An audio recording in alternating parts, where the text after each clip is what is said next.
Venezuela کی صورتحال پر اقوام متحدہ کی سلامتی کونسل کا اجلاس آج ہوگا۔ امریکہ نے وینزویلین صدر کو نیو یارک کی بدنام زمانہ جیل بروکلن منتقل کر دیا۔ ٹرمپ نے حراستی مرکز سے صدر وینزویلا کی کڑی لگی ویڈیو جاری کر دی۔ وینزویلین صدر کو آج امریکی عدالت میں پیش کیے جانے کا امکان۔ نیو یارک کی عدالت نے نکولس مادورو اور ان کی اہلیہ کے خلاف پہلے ہی فرد جرم عائد کر دی۔ نکولس مادورو پر دہشت گردی، منشیات فروشی اور اسلحہ اسمگلنگ کے الزامات آئے۔ امریکہ نے وینزویلا میں فوجی کارروائی میں نکولس اور ان کی اہلیہ کو حراست میں لیا۔ امریکہ کی وینزویلا کی فوجی تنصیبات اور ایئرپورٹس پر شدید بمباری۔ امریکی حملوں سے فوجی تنصیبات کے قریب آگ بھڑک اٹھی۔ وینزویلا کے دارالحکومت کراکس دھماکوں سے گونج اٹھا، 40 افراد ہلاک ہوئے۔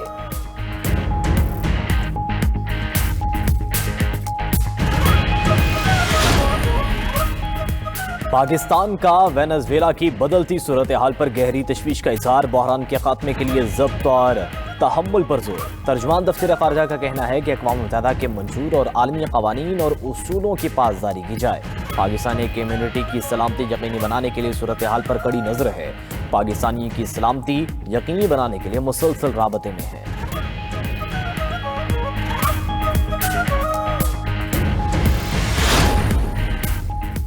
وینزویلا کی نائب صدر نے صدارتی ذمہ داریاں سنبھال لی۔ وینزویلین سپریم کورٹ نے ڈیلسی روڈریگیز کو قائم مقام صدر مقرر کیا تھا۔ وینزویلا کی نائب صدر ڈیلسی روڈریگیز کا کہنا ہے کہ نکولس مادورو ہی وینزویلا کے صدر ہیں۔ مادورو اور ان کی اہلیہ کو اغوا کیا گیا۔ وینزویلا کبھی کسی ملک کی کالونی نہیں بنے گا۔ ملکی دفاع اور قدرتی وسائل کے تحفظ کے لیے تیار ہیں۔ امریکہ سے وینزویلین صدر اور ان کی اہلیہ کی رہائی کا مطالبہ۔ وینزویلا کے وزیر دفاع کا امریکی جارحیت کا جواب دینے کا اعلان، کہا کہ امریکہ کے سامنے ہتھیار نہیں ڈالیں گے۔ ادھر وینزویلا پر حملے اور صدر نکولس مادورو کی گرفتاری پر مظاہرے نیو یارک، بارسلونا، بگوٹا، ارجنٹائن اور روم میں احتجاج کیا گیا۔ کیوبا کے دارالحکومت ہوانا میں بھی ہزاروں افراد سڑکوں پر نکل آئے۔ امریکی سفارت خانے کے سامنے بڑا احتجاج ریکارڈ کروایا۔ چین، روس، ایران، کولمبیا اور کیوبا کی امریکی حملے کی مذمت۔ چین نے امریکہ سے وینزویلین صدر کی فوری رہائی کا مطالبہ کر دیا۔ ترجمان چینی وزارت خارجہ کا کہنا ہے کہ نکولس مادورو اور ان کی اہلیہ کی گرفتاری تشویشناک ہے۔ امریکی اقدام بین الاقوامی قوانین کی خلاف ورزی ہے۔ بین الاقوامی قوانین کا احترام نہیں کیا جا رہا۔ ایران نے حملے کو بین الاقوامی قانون کی کھلی خلاف ورزی قرار دیا۔ روسی وزارت خارجہ نے بیان میں کہا کہ امریکی کارروائی وینزویلا کی سلامتی پر حملہ ہے۔ ملیشین وزیر اعظم نے امریکی حملہ عالمی قوانین کی خلاف ورزی قرار دیا۔ وینزویلا میں امریکی کارروائی پر اقوام متحدہ کے سیکرٹری جنرل کا بھی اظہار تشویش، کہا کہ امریکی کارروائی کے خطے پر سنگین اثرات پڑیں گے۔ عیسائیوں کے روحانی پیشوا پوپ لیو کا وینزویلا حملے پر شدید تشویش کا اظہار۔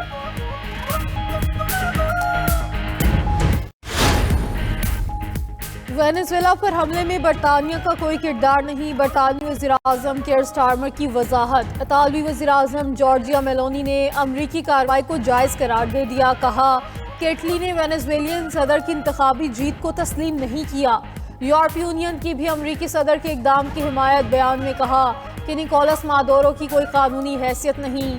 نیو یارک کے میئر زہران ممدانی کی وینزویلا پر امریکی حملے کی مذمت، امریکی صدر کو فون کر کے حملے کی مخالفت کی۔ سینیٹر برنی سینڈرز نے بھی امریکی کارروائی کو غیر قانونی قرار دے دیا۔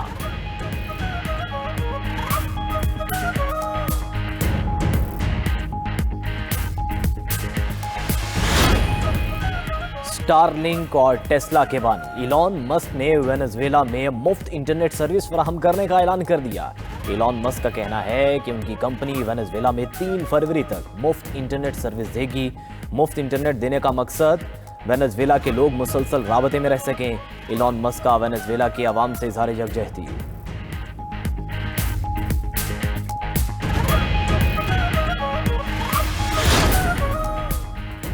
پاکستان اور چین کے اسٹریٹجک ڈائیلاگ نئے دور میں داخل۔ بیجنگ میں پاک چین وزراء خارجہ کا اسٹریٹجک ڈائیلاگ کا 7واں دور۔ نائب وزیر اعظم اسحاق ڈار چینی وزیر خارجہ وانگ یی سے ملے۔ پاک چین تعلقات، خطے اور عالمی امور پر تبادلہ خیال۔ سی پیک تجارت، کثیر الجہتی تعاون پر گفتگو ہوئی۔ دونوں رہنماؤں نے اتفاق کیا کہ پاکستان چین تعلقات خطے کے امن کے لیے اہم ہیں۔ اس موقع پر پاک چین سفارتی تعلقات کی 75ویں سالگرہ کے لوگوں کی رونمائی بھی کی گئی۔ اسحاق ڈار کی چینی نائب وزیر اعظم سے بھی ملاقات۔ پاکستان اور چین کا اسٹریٹجک تعاون مزید مضبوط بنانے کے عزم کا اعادہ۔ اسحاق ڈار چینی کمیونسٹ پارٹی کے وزیر لیو ہائی شنگ سے بھی ملے۔ وزیر خارجہ اسحاق ڈار کی بنگلہ دیش، مصر اور ملیشیا کے ہم منصبوں سے رابطے، مختلف شعبوں میں تعاون بڑھانے کے عزم کا اعادہ۔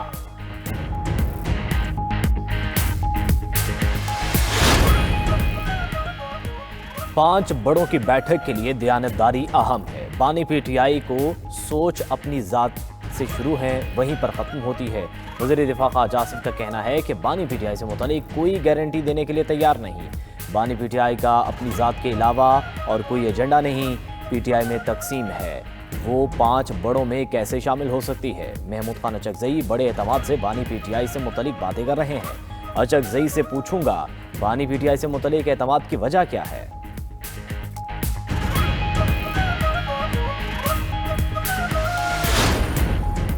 پی ٹی آئی والے معاملات بیٹھ کر حل نہیں کرنا چاہتے۔ وزیر اعظم کی مذاکرات کی دعوت پر پی ٹی آئی والے ایک بار پھر نہیں آئے۔ وزیر اعظم کے مشیر سیاسی امور رانا ثناء اللہ کی فیصل آباد میں گفتگو۔ کہا اب یہ لوگ اسٹریٹ موومنٹ پلان کر رہے ہیں، پی ٹی آئی اس میں بری طرح ناکام ہوگی، اس کے بعد یہ لوگ دوبارہ مذاکرات کی باتیں کریں گے۔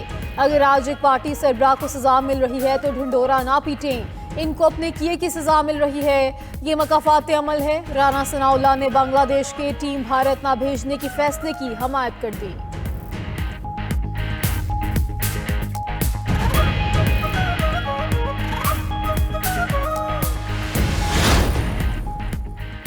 تحریک تحفظ آئین پاکستان کو قومی مذاکراتی کمیٹی کا دعوت نامہ مل گیا۔ اپوزیشن اتحاد کا قومی مذاکراتی کمیٹی کی قومی کانفرنس میں شرکت سے انکار۔ ترجمان تحریک تحفظ آئین پاکستان کا کہنا ہے کہ پی ٹی آئی پہلے ہی اپنے سابق رہنماؤں سے اظہار لا تعلقی کر چکی ہے۔ تحریک انصاف کا اعتماد حاصل نہ ہونا اس کانفرنس کو بے معنی کر دیتا ہے۔ پی ٹی آئی اپوزیشن اتحاد کی سب سے بڑی جماعت ہے۔ تحریک تحفظ آئین پاکستان کے لیے اس کانفرنس میں شرکت ممکن نہیں۔ قومی مذاکراتی کمیٹی کی قومی کانفرنس 7 جنوری کو اسلام آباد میں ہوگی۔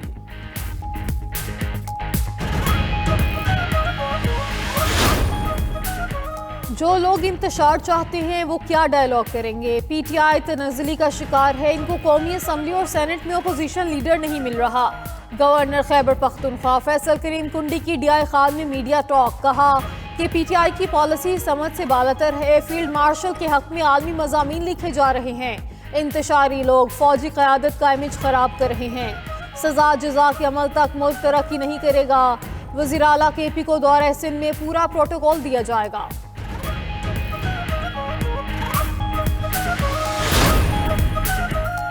ایران میں مہنگائی کے خلاف مظاہرے 40 شہروں تک پھیل گئے۔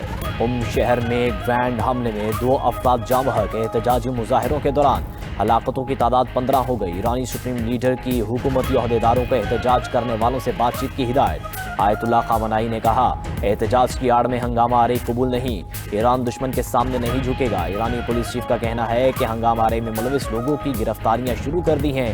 گرفتار افراد نے اعتراف کیا انہیں احتجاج کے لیے غیر ملکی کرنسی دی گئی۔